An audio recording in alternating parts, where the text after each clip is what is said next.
မင်္ဂလာပါခင်ဗျာကျွန်တော်ကဒီသင်ခန်းစာလေးမှာဆိုရင်တော့ Photoshop software ကိုအသုံးပြုပြီးတော့မှစာရွက်တွေထဲမှာပါနေတဲ့ watermark တွေကိုအလွယ်တကူဖြောက်လို့ရနိုင်တဲ့နည်းလမ်းလေးတွေကိုမျှဝေပေးသွားမှာဖြစ်ပါတယ်ကျွန်တော်တို့ဒီရဲ့စာရွက်လေးထဲမှာဆိုရင်ကျွန်တော်တို့အခုဒီမှာကိုရေးထားတဲ့စာတွေရဲ့နောက်ွယ်မှာ E2B computer training ဆိုတဲ့ကျွန်တော်တို့ watermark ပုံကြီးပါနေတယ်ပေါ့နော်ဒီလိုမျိုးပုံစံလေးတွေကျွန်တော်တို့ကပါနေတဲ့အခါမှာဆိုရင် Photoshop ကိုသုံးပြီးတော့မှအလွယ်တကူဖြောက်လို့ရပါတယ်ဒီတော့ဖြောက်တဲ့နည်းလမ်းလေးတွေကိုပြပေးမှာဖြစ်တဲ့အတွက် Photoshop software လေးတစ်ချက်လောက်ဖွင့်လိုက်ပါမယ် Photoshop software ဖွင့်လာပြီဆိုရင်တော့အဲ့ဒီဓာတ်ပုံလေးကိုကျွန်တော်တို့ Photoshop software ထဲမှာတစ်ချက်လောက်ဖွင့်ပေးလိုက်ပါမယ်ဒါကြောင့် file ထဲကနေပြီးတော့ open ဒါမှမဟုတ် control နဲ့ O နဲ့ကိုနှိပ်ပြီးတော့မှကျွန်တော်တို့စာရွက်လေးကိုဖွင့်လို့ရပါတယ်ဒီတော့ကျွန်တော်တို့အစောနောက်ကစာရွက်လေးက desktop ပေါ်မှာတင်ထားပါတယ်ဒီတော့ဒီရဲ့ကျွန်တော်တို့ screenshot ရယူထားတဲ့စာရွက်လေးပေါ့နော်ဒါလေးကိုကျွန်တော်တို့ကဆက်လက်မှတ်မယ် open ဆိုပြီးတော့မှနှိပ်လိုက်ပါမယ်ဟောဒီမှာကျွန်တော်တို့ကဓာတ်ပုံလေးထွက်လာပါတယ်ဒီတော့ဒီရဲ့ကျွန်တော်တို့ကစာရွက်ထဲမှာရှိနေတဲ့ watermark ပုံကြီးကိုဖြောက်မှာဖြစ်တဲ့အတွက်ဒီတော့ဒီရဲ့စာရွက်ကိုကျွန်တော်တို့အရင်ဆုံး copy လေးကူးခဲ့လိုက်ပါမယ် control ရဲ့ J ရဲ့နှိပ်ပြီးတော့မှ layer လေးကျွန်တော်တို့ပွားထုတ်ပေးလိုက်ပါမယ် layer ပွားပြီးသွားပြီဆိုရင်တော့မူရင်းကျွန်တော်တို့ layer လေးကို layer 1ဆိုတာလေးကိုမျက်စိလေးမိတ်ခဲ့လိုက်ပါမယ်ဒီတော့ကျွန်တော်တို့ edit လုပ်မှာလေးက layer 1 copy ဆိုတဲ့ဟာလေးကို edit လုပ်မှာဖြစ်ပါတယ်ဒီတော့ကျွန်တော်တို့ဒီရဲ့စာရွက်ထဲကနေပြီးတော့မှ watermark ပုံစံလေးကိုကျွန်တော်တို့ဖြောက်ဖို့ရအတွက်အလွယ်တကူပဲကျွန်တော်တို့ keyboard ကနေပြီးတော့မှ control ရဲ့ N ရဲ့နှိပ်ပြီးတော့မှ level ဆိုတဲ့ဘောက်လေးကိုကျွန်တော်တို့ခေါ်လိုက်ပါမယ် control နဲ့ N နဲ့ကိုကျွန်တော်တို့နှိပ်ပြီးတော့မခေါ်တတ်ဘူးဆိုရင်လည်းကျွန်တော်တို့ image တွေကနေပြီးတော့ adjustment တွေကနေပြီးတော့မှကျွန်တော်တို့ဒီမှာ level ဆိုတာလေးကျွန်တော်တို့ရှိပါတယ် keyboard shortcut နဲ့ဆိုရင် control နဲ့ N နဲ့ကိုကျွန်တော်တို့တွဲနှိပ်လို့ရပါတယ်ဒီတော့ကျွန်တော်တို့ဒီမှာ level ဆိုတဲ့ဘောက်လေးဖွင့်လိုက်မယ်ဖွင့်ပြီးသွားပြီဆိုရင်တော့ဒီရဲ့ကျွန်တော်တို့ level ဆိုတဲ့ဘောက်လေးထဲမှာကျွန်တော်တို့ဒီနေရာလေးမှာသူကမှင်ဆုပ်တံလေး3ခုရှိပါတယ်ကျွန်တော်တို့ဒီရဲ့မှင်ဆုပ်တံ3ခုနေရာလေးမှာမှင်ဆုပ်တံအမဲရောင်လေးရှိမယ်မှင်ဆုပ်တံအဖြူရောင်လေးရှိမယ်ဒီတော့ကျွန်တော်တို့ကဒီဘက်ဘေးမှာရှိနေတဲ့မှင်ဆုပ်တံအဖြူရောင်လေးကိုကလစ်တစ်ချက်နှိပ်ခဲ့ပါမယ်ကလစ်နှိပ်ပြီးသွားပြီဆိုတာနဲ့တပြိုင်တည်းကျွန်တော်တို့စာရွက်ထဲမှာ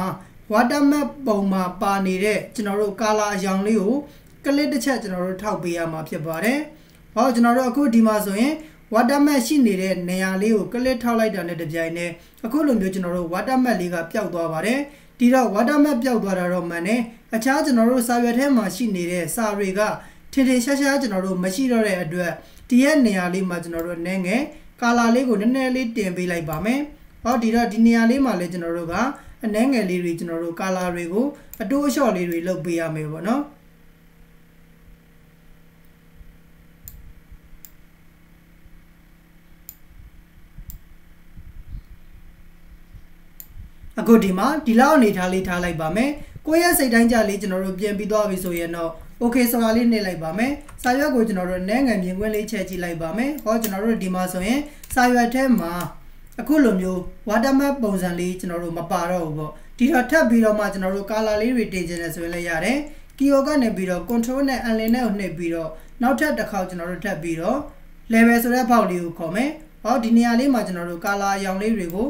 ုနည်းငယ်ထပ်ပြီးတော့မှတင်ပေးရမယ်တားကြီးတင်လိုက်တဲ့ဆိုရင်လည်းစလုံးကြီးတွေကကျွန်တော်တို့ရက်မဲသွားပြီးတော့မှစလုံးတွေကမကွဲတော့တာမျိုးတွေကျွန်တော်တို့ဖြစ်တယ်เนาะဒီမှာတော့ကျွန်တော်တို့ကဒီလောက်အနေထားလေးပဲထားလိုက်ပါမယ်ဒီတော့ဒါလေးကိုကျွန်တော်တို့ကထပ်ပြီးတော့မှစလုံးတွေကိုကြည်လင်ပြသမှုအောင် hyper လေးတွေထည့်ချင်တယ်ဆိုရင်လည်းထည့်ခဲ့လို့ရပါတယ် control ရဲ့ J ရဲ့နှိပ်ပြီးတော့မှ layer လေးထပ်ပြီးတော့ပွားလိုက်ပါမယ် hyper ထည့်ဖို့ရအတွက် fader တွေကနေပြီးတော့မှ other ဆိုတဲ့ထဲကိုဝင်နေ hyper ဆိုတာလေးကျွန်တော်တို့ထည့်ခဲ့လိုက်ပါမယ်ဟောဒီတော့ဒီရဲ့ hyper နေရာလေးမှာတော့ကျွန်တော်တို့ကိုယ့်ရဲ့စာရွက်နဲ့အနေထားလေးတွေကျွန်တော်တို့ချိန်ပြီးတော့မှ okay နှိပ်ပေးခဲ့ပါမယ်ပြီးရင်တော့ကျွန်တော်တို့ layer ဘောက်ရဲ့အပေါ်လေးမှာ normal ဆိုတာလေးဖြစ်နေပါလိမ့်မယ်ဒီနေရာမှာကျွန်တော်တို့ overlay ဆိုတာလေးရွေးလိုက်ပါမယ်ဒါဆိုရင်တော့ကျွန်တော်တို့စလုံးတွေကပို့ပြီးတော့မှတိတာထင်ရှားသွားတာကိုကျွန်တော်တို့တွေ့ရပါလိမ့်မယ် color အရောင်လေးကျွန်တော်တို့နည်းငယ် opacity ကို short ပေးလိုက်ပါမယ်ဟောဒီလောက်အနေထားဆိုရင်တော့ကျွန်တော်တို့အဆင်ပြေသွားပြီပေါ့နော်ဒီတော့ကျွန်တော်တို့လောက်ထားခဲ့တဲ့ layer နှစ်ခုကိုဆက်လက်ပေးမယ်control ရဲ့ E ရဲ့နှိပ်ပြီးတော့မှ layer လေးကိုကျွန်တော်တို့ပေါင်းလိုက်လို့ရပါတယ်ဒီတော့ကျွန်တော်တို့မူရင်း layer လေးနဲ့ကျွန်တော်တို့ကနှိုင်းယှဉ်ပြီးတော့ကြည့်ဖို့ရအတွက်မူရင်း layer လေးကိုကျွန်တော်တို့မျက်စိလေးပြန်ပြီးတော့ဖွင့်ခဲ့လိုက်ပါမယ်ပြီးပြီဆိုရင်တော့ကျွန်တော်တို့အပေါ်က layer လေးကိုမျက်စိလေးကျွန်တော်တို့မိတ်ကြည့်လိုက်မယ်ဟောဒါလေးကတော့ကျွန်တော်တို့ကိုယ့်ရဲ့